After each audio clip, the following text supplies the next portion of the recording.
अथ श्री बृहस्पतिवार व्रत कथा। भारतवर्ष में एक प्रतापी व दानी राजा राज्य करता था। वह नित्य गरीबों और ब्राह्मणों की सहायता करता था। यह बात उसकी रानी को अच्छी नहीं लगती थी। वह न तो गरीबों को दान देती, न भगवान का पूजन करती और राजा को भी दान देने से मना किया करती थी। एक दिन राजा शिकार खेलने वन को गए हुए थे तो रानी महल में अकेली थी। उसी समय बृहस्पति देव साधु वेश में राजा के महल में भिक्षा के लिए गए और भिक्षा मांगी। रानी ने भिक्षा देने से इनकार कर दिया। कहा, हे साधु महाराज, मैं तो दान पुण्य से तंग आ गई हूँ। मेरा पति सारा धन लुटाते रहता है। मेरी इच्छा है कि हमारा धन नष्ट हो जाए, फिर न रहेगा बांस न बजेगी बांसुरी। साधु ने कहा, देवी तुम तो बड़ी विचित्र हो।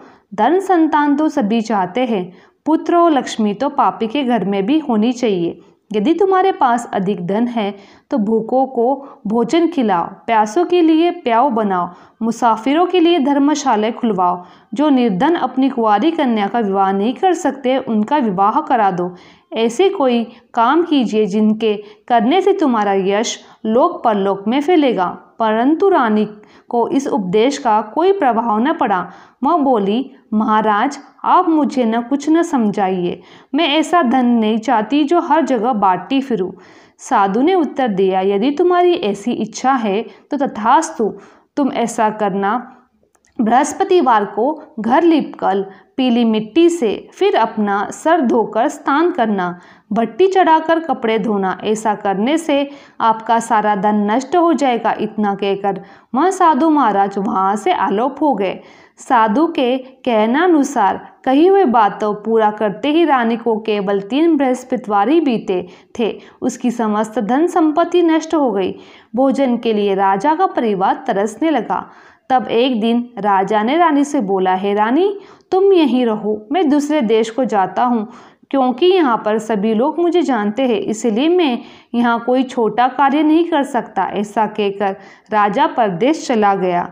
वहाँ वह जंगल से लकड़ी काट कर लाता और शहर में बेचता। इस तरह अपना जीवन व्यतीत करने लगा। इधर राजा के परदेश जाते ही रानी और दासी दुखी रहने लगी। एक बार जब रानी और दासी को 7 दिन तक बिना भोजन के रहना पड़ा तो रानी ने अपनी दासी से कहा, हे दासी, पास ही नगर में मेरी बहन रहती है, वह बड़ी धनवान है, तू उसके पास जा, कुछ ले आ ताकि थोड़ी गुजर बसर हो जाए। दासी रानी की बहन के पास गई। उस दिन गुरुवार था। रानी की बहन उस समय बृहस्पतिवार की व्रत कथा सुन रही थी। दासी ने रानी की बहन को अपनी रानी का संदेशा दिया, लेकिन रानी की बड़ी बहन ने कोई उत्तर नहीं दिया। जब दासी को रानी की बहन से कोई उत्तर नहीं मिला तो वह बहुत दुखी हुई। उसे क्रोध भी आया। दासी ने वापस आकर रानी को सारी बात बता दी। सुनकर रानी ने अपने भाग्य को कोसा। उधर रानी की बहन ने सोचा कि मेरी बहन की दासी आई थी, परंतु उससे नहीं बोली तो इससे वह बहुत दुखी हुई होगी। कथा सुनकर पूजन समाप्त करके वह अपनी बहन के घर आई। कहने लगी, है बहन, मैं बृहस्पतिवार का व्रत कथा कर रही थी। तुम्हारी दासी मेरे घर आई थी, परंतु जब तक कथा होती है तब तक न उठते हैं ना ही बोलते हैं, इसलिए मैं नहीं बोली। कहो दासी क्यों गई थी? रानी बोली, बहन तुमसे क्या छिपाऊं, हमारे घर तो खाने को अनाज तक नहीं था। ऐसा कहते ही रानी की आंखें भर आई। उसने दासी समेत पिछले 7 दिनों के भूखे रहने तक की बात अपनी बहन को विस्तार पूर्वक सुना दी। रानी की बहन बोली, देखो बहन, भगवान बृहस्पति देव सबकी मनोकामना को पूर्ण करते हैं। देखो शायद तुम्हारे घर में अनाज रखा हो। पहले तो रानी को विश्वास नहीं हुआ, पर बहन के आग्रह पर उसने अपनी दासी को अंदर भेजा तो सचमुच अनाज से भरा एक घड़ा मिला। यह देखकर दासी को बड़ी हैरानी हुई। दासी रानी से कहने लगी, है रानी, जब हमको भोजन नहीं मिलता तो हम व्रत ही तो करते हैं, इसीलिए क्यों ना इनसे व्रत और कथा विधि पूछ ली जाए ताकि हम भी व्रत कर सके। तब रानी ने अपनी बहन से बृहस्पतिवार के व्रत के बारे में पूछा। उसकी बहन ने बताया, बृहस्पतिवार के व्रत में चने और दाल की मुनक्का से भगवान विष्णु का केले की जड़ में पूजन करे तथा दीपक जलाए, व्रत कथा सुने, पीला भोजन ही करे, इससे बृहस्पति देव प्रसन्न होते हैं। व्रत पूजन विधि बताकर रानी की बहन अपने घर लौट गई। 7 दिन के बाद जब गुरुवार आया तो रानी और दासी ने व्रत किया। गुड़साल में जाकर चना गुड़ लेकर आई, फिर उससे केले की जड़ में तथा विष्णु भगवान का पूजन किया। अब पीला भोजन कहाँ से आए, इस बात को लेकर दोनों दुखी थे, लेकिन उन्होंने व्रत रखा था, इसलिए बृहस्पति देव उनसे प्रसन्न हुए थे। इसलिए वे साधारण व्यक्ति का रूप धारण कर 2 थालों में सुंदर पीला भोजन दासी को दे गए। भोजन दास पाकर दासी प्रसन्न हुई, फिर रानी के साथ मिलकर भोजन ग्रहण किया। उसके बाद सभी गुरुवार का व्रत किया और पूजन करने लगी। बृहस्पति भगवान की कृपा से उनके पास फिर धन संपत्ति आ गई, परंतु रानी फिर से पहले की तरह आलस्य करने लगी। तब दासी बोली, देखो रानी, तुम पहले भी इस प्रकार आलस्य करती थी, तुम्हें धन रखने में कष्ट होता था, इस कारण सभी धन नष्ट हो गया। अब जब भगवान बृहस्पति की कृपा से धन मिला है तो तुम फिर से आलस्य कर रही हो। रानी को समझाते हुए दासी कहती है कि बड़ी मुसीबतों के बाद हमने धन पाया है, इसलिए हमें दान पुण्य करना चाहिए, भूखे मनुष्यों को भोजन कराना चाहिए और धन शुभ कार्यों में खर्च करना चाहिए, जिससे तुम्हारा कुल का यश बढ़ेगा, स्वर्ग की प्राप्ति होगी, पितृ प्रसन्न होंगे। दासी की बात मानकर रानी अपना धन शुभ कार्यों में खर्च करने लगी, जिससे पूरे नगर में उसका यश फैलने लगा। एक दिन राजा दुखी होकर जंगल में एक पेड़ के नीचे आसन जमाकर बैठ गया। वह अपनी दशा को याद करके व्याकुल होने लगा। बृहस्पतिवार का दिन था। एकाएक उसने देखा कि निर्जल वन में एक साधु प्रकट हुए। वह साधु वेश में स्वयं बृहस्पति देवता थे। लकड़हारे के सामने आकर बोले, हे लकड़हारे, इस सुनसान जंगल में तू चिंता मग्न क्यों बैठा है? लकड़हारा ने दोनों हाथ जोड़कर प्रणाम किया। उत्तर दिया, महात्मा जी, आप सब कुछ जानते हो, मैं क्या कहूँ? यह कहकर रोने लगा। साधु को अपनी आत्मकथा सुनाई। महात्मा जी ने कहा, तुम्हारी स्त्री ने बृहस्पति भगवान का निरादर किया था, जिसके कारण रुष्ट होकर उन्होंने तुम्हारी यह दशा कर दी है। अब तुम चिंता दूर करके अपने कहने पर चलो, तुम्हारा सब कष्ट दूर हो जाएगा। भगवान पहले से भी अधिक संपत्ति देंगे। तुम बृहस्पति के दिन कथा किया करो। 2 पैसे से चना मुनक्का लाकर उसका प्रसाद बनाओ। शुद्ध जल से लोटे चक्कर मिलाकर अमृत तैयार करो। कथा के पश्चात अपने सारे परिवार और सुनने वाले प्रेमियों में अमृत प्रसाद बांटकर आप भी ग्रहण करो। ऐसा करने से भगवान तुम्हारी सभी मनोकामनाएं पूरी करेंगे।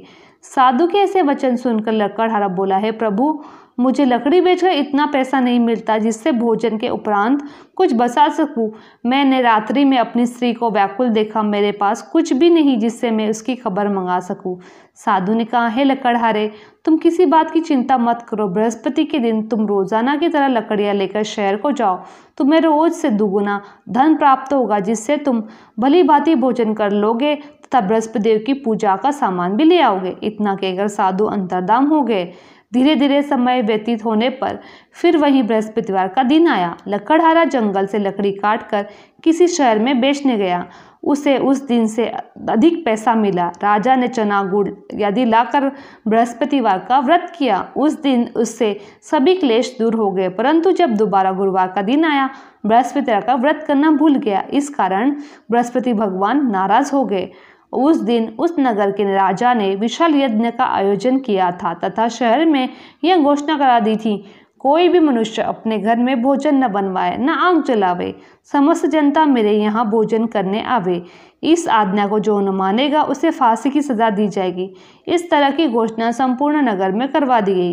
राजा की आज्ञानुसार शहर में सभी लोग भोजन करने गए, लेकिन लकड़हारा कुछ देर से पहुंचा, इसलिए राजा उसको अपने साथ घर ले जाकर भोजन करा रहा था। रानी की दृष्टि उस खूंटी पर पड़ी जिस पर उसका हार लटका हुआ था। वहां पर नहीं दिखाई दिया। रानी ने निश्चय किया कि मेरा हार इस मनुष्य ने चुराया है। उसी समय सिपाहियों को बुलाकर उसको कारागार में डलवा दिया। जब लकड़हारा कारागार में पड़ा और बहुत दुखी होकर विचार करने लगा कि न जाने कौन से पूर्व जन्म के कर्म से मुझे यह दुख प्राप्त हुआ है, और उसी साधु को याद करने लगा जो जंगल में मिला था। उसी समय तत्काल बृहस्पति साधु के रूप में प्रकट हुए। उसकी दशा को देखकर कहने लगे, अरे मूर्ख, तूने बृहस्पतिवार की कथा नहीं की, इस कारण तुझे दुख प्राप्त हुआ है। अब चिंता मत कर, बृहस्पतिवार के दिन कारागार के दरवाजे पर 4 पैसे पड़े मिलेंगे, उनसे तू बृहस्पति देव की पूजा करना, तेरे सभी कष्ट दूर हो जाएंगे। बृहस्पतिवार के दिन उसे 4 पैसे मिले। लकड़हारा ने कथा कही।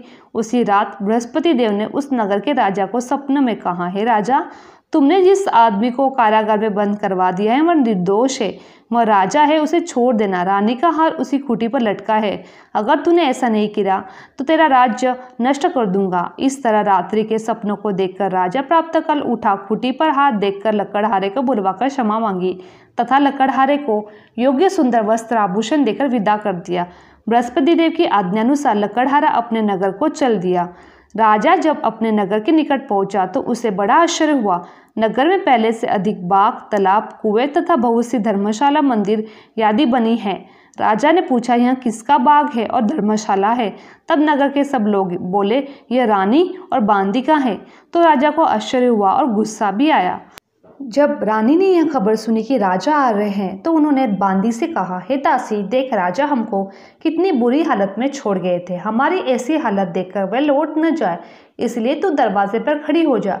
आज्ञानुसार दासी दरवाजे पर खड़ी हो गई। राजा आए तो उन्हें साथ लेकर आना। तब राजा ने क्रोध करके अपने रानी से पूछा कि यह धन तुम्हें कैसे प्राप्त हुआ है? तब उन्होंने कहा, हमें यह सब बृहस्पति देव के व्रत के प्रभाव से हुआ है। राजा ने निश्चय किया कि 7 रोज बाद तो सभी बृहस्पति देव का पूजन करते हैं, परंतु मैं प्रतिदिन दिन में 3 बार कहानी तथा रोज व्रत किया करूंगा। अब हर समय राजा के दुपट्टे में चने की दाल बंधी रहती थी तथा दिन में 3 बार कहानी खेता। एक रोज राजा ने विचार किया कि चलो अपनी बहन के यहाँ हो आवे।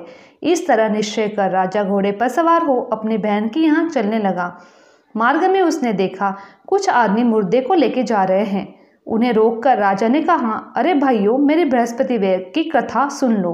वे बोले, लो, हमारा तो आदमी मर गया है, इसको अपनी कथा की पड़ी है। परंतु कुछ आदमी बोले, अच्छा कहो, हम तुम्हारी कथा भी सुनेंगे। राजा ने दाल निकाली और जब आधी कथा हुई तो मुर्दा हिलने लग गया। अब कथा समाप्त हो गई तो राम राम करके मनुष्य उठकर खड़ा हो गया। आगे मार्ग में उसे एक किसान खेत में हल चलाता मिला। राजा ने उसे देख उसे बोला, अरे भाई, तुम मेरी बृहस्पतिवार की कथा सुन लो। किसान बोला, जब तक मैं तेरी कथा सुनूंगा तब तक 4 हर्रिये जोत लूंगा, जो अपनी कथा किसी और को सुनाना। इस तरह राजा आगे चलने लगा। राजा के हटते ही बैल पछाड़ खाकर गिर गए तथा किसान के पेट में बड़ी जोरदार दर्द होने लगा। उस समय उसकी माँ रोटी लेकर आई। जब वह उसने देखा कि अपने पुत्र से सब हाल पूछा और बेटे ने सभी हाल कह दिया। बुढ़िया दौड़ी दौड़ी उस घोड़सवार के पास आई और उसे बोली कि मैं तेरी कथा सुनूंगी, तू अपनी कथा मेरे खेत में चढ़कर कहना। राजा ने बुढ़िया के खेत में जाकर कथा कही, जिसे सुनते ही वह बैल उठकर खड़े हो गए तथा किसान के पेट का दर्द भी बंद हो गया। राजा अपनी बहन के घर पहुंचा। बहन ने भाई की खूब मेहमानी की। दूसरे रोज प्रातःकाल राजा जगा तो वह देखने लगा कि सब लोग भोजन कर रहे हैं। राजा ने अपनी बहन से कहा, ऐसा कोई मनुष्य नहीं है जिसने भोजन नहीं किया हो, मेरी बृहस्पतिवार की कथा सुन ले। बहन बोली, है भैया, यह देश ऐसा ही है, पहले यहाँ लोग भोजन करते हैं, बाद में अन्न काम करते हैं। अगर कोई पड़ोस में हो तो देख आती हूँ। वह ऐसा कहकर देखने चली गई, परंतु ऐसा कोई व्यक्ति नहीं मिला जिसने भोजन न किया हो। अंत वह एक कुमार के घर गई जिसका लड़का बीमार था। उसे मालूम हुआ कि उनके यहाँ 3 रोज किसी ने भोजन नहीं किया। रानी ने अपने भाई की कथा सुनने के लिए कुमार से कहा। वह तैयार हो गया। राजा ने जाकर बृहस्पतिवार की कथा कही, जिससे सुनकर उसका लड़का ठीक हो गया।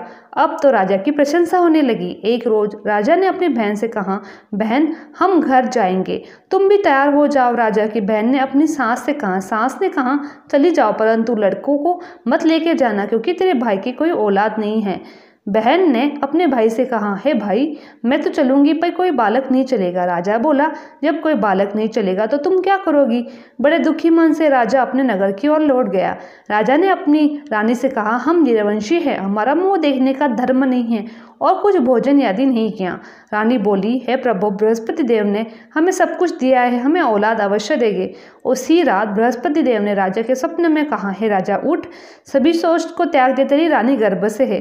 राजा को यह बात सुनकर बड़ी खुशी हुई। 9वें महीने उसके गर्भ में एक सुंदर पुत्र पैदा हुआ। तब राजा ने रानी से बोला, स्त्री बिना भोजन के रह सकती है पर कहे बिना नहीं। जब मेरी बहन आवे तुम उसे कुछ मत कहना। रानी ने सुनकर हाँ कर दी। जब राजा की बहन यह समाचार सुनकर बड़ी खुश हुई तथा बधाई लेकर अपने भाई के यहाँ आई, तभी रानी ने कहा, घोड़ा चढ़कर तो नहीं आई, गधा चढ़ी आई। राजा की बहन बोली, भाभी मैं इस प्रकार न कहती तो तुम्हें औलाद कैसे मिलती। बृहस्पति देव ऐसे ही है, जैसे जिसके मन में कामना है सभी को पूर्ण करते हैं। जो सद्भावना से बृहस्पतिवार का व्रत करता है एवं कथा पढ़ता है अथवा सुनता है, दूसरों को सुनाता है, बृहस्पति देव उसकी सभी मनोकामनाएं पूर्ण करते हैं। भगवान बृहस्पति देव उसकी सदैव रक्षा करते हैं। संसार में जो मनुष्य सद्भाव से भगवान जी की पूजन व्रत सच्चे हृदय से करते हैं तो उनकी सभी मनोकामनाएं पूर्ण करते हैं।